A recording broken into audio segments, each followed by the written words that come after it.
Last week, I made a video describing ways to be happy separated when you recently moved into a new apartment. The week before that, I made a video about the new apartment that I found in Fredericton because I had moved from Vancouver, British Columbia to Fredericton. And now, 3 weeks later, I'm making a video explaining why I decided to move back home. I'm sharing 5 ways to know that going back or moving out or moving home is the right thing to do. The first sign that you should make a move or go in a direction that you think might be right for you is listen to your body. Like for me, should I move to New Brunswick?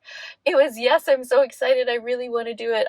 Yes. When I thought about staying in BC, which was very painful for me, everything was worse. So I did listen to my body going to Fredericton, and now I have new information, which means that I have to go back to BC. The second sign that I knew that I had to go back to BC was not just my family doctor saying, you're going to have to start all over. You're going to have to find a family doctor. They're going to have to send you to a specialist.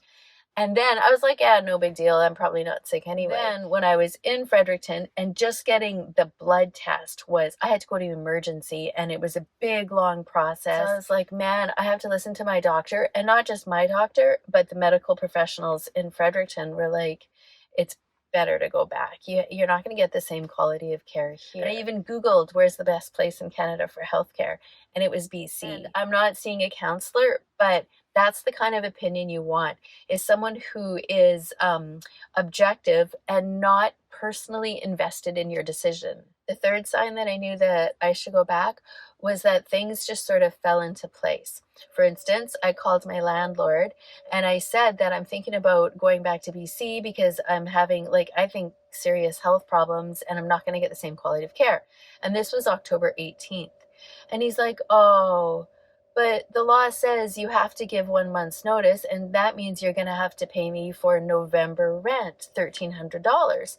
And he was so disappointed and sad that this is what the law was. October 20th in the morning, I sent him an email quoting what he had told me, and saying that I left the apartment completely tenant ready, completely clean on October the 20th, and I left at 5:30 a.m.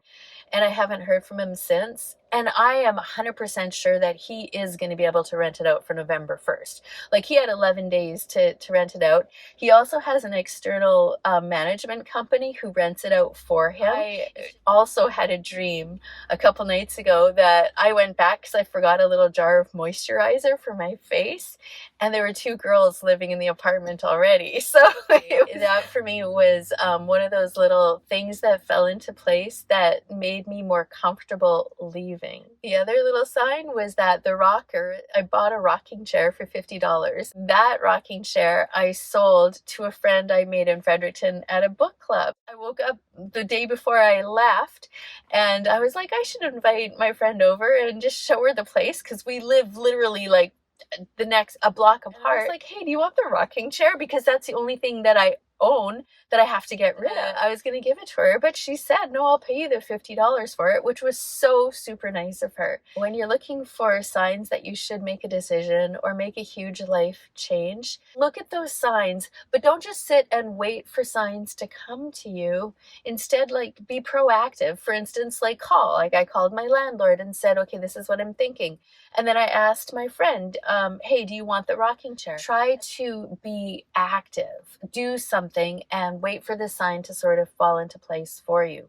You can't just wait for it to fall into your lap. The fourth thing that I did, or the fourth way to know that you should make a huge life move, is to look at what's holding you back from doing it.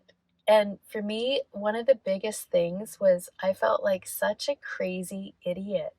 When I first decided that, yeah, I think I'm going to go back to BC after I moved all the way here. I'm in this place for less than a month. I uprooted everything and now I'm going to turn around and go back home. What kind of a crazy fool does that? Am I nuts? A huge thing for me was getting over the fear of what people would think, and even what I think about myself. Even though I guess I do have reasons, rational reasons, but I'm still afraid of what people think, and I still fear looking like a fool. So not only do I suggest looking at what's holding you in place and what's stopping you from making a move that you kind of know you want to do or that you should know, that there's going to be fear because you don't know what the future holds.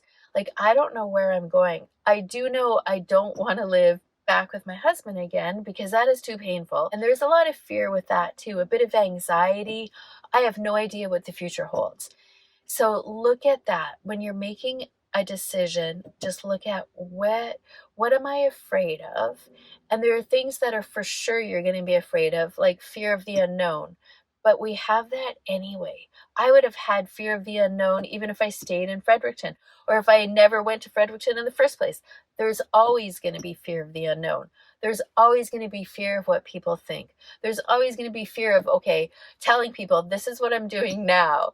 And I know it's a complete 180-degree change from what I was doing yesterday, but this is what I'm doing.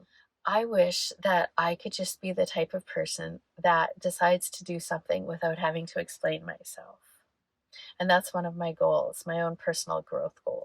The fifth thing to remember, it's not really a sign, but something to remember is that just because you know something is right, I do believe going back to BC is the right thing to do, doesn't mean that it's gonna be easy. And so far, it's been kind of easy because everything worked out in Fredericton. I'm having a great trip back. I'm in Kenora, Ontario right now filming this, and the weather has been great. And driving into Kenora this morning, it was about 6 a.m. and still really dark, and there was just lightning.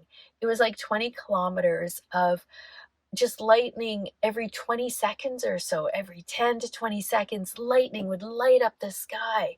But there was no rain, there was no thunder.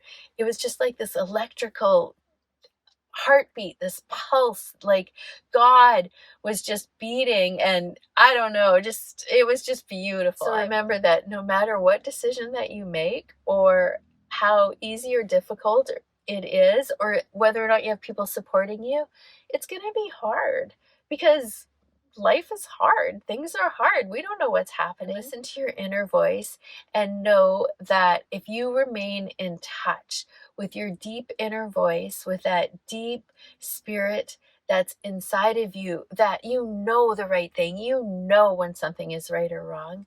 If you can stay in that place, then even when it gets rocky, the road's going to get rocky, the storms are going to come, people are not going to understand, people might look down on you or make negative comments or even be mean. Stay in touch with yourself.